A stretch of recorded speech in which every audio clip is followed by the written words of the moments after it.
দিল্লির মুখ্যমন্ত্রীর পদ থেকে ইস্তফা ঘোষণা অরবিন্দ কেজরিওয়ালের।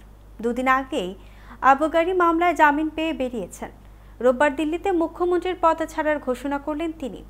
কেজরিওয়াল জানিয়েছেন, আগামী দুদিনের মধ্যে পদত্যাগ করছেন তিনি। মানুষের রায় নির্বাচিত হন যদি তবেই ফিরবেন। শুক্রবার জামিনে মুক্তি পান কেজরিওয়াল। রোববার দিল্লিতে আম আদমি পার্টির কর্মীদের উদ্দেশ্যে ভাষণ দেন তিনি। সেখান থেকে কেন্দ্রের বিজেপি সরকারকে তীব্র আক্রমণ করার পাশাপাশি পদত্যাগের ঘোষণা করেন। তিনি বলেন, দুদিনের মধ্যে মুখ্যমন্ত্রীর পদ থেকে ইস্তফা দিতে চলেছি। মানুষ রায় না দেওয়া পর্যন্ত আমি চেয়ারে বসবো না।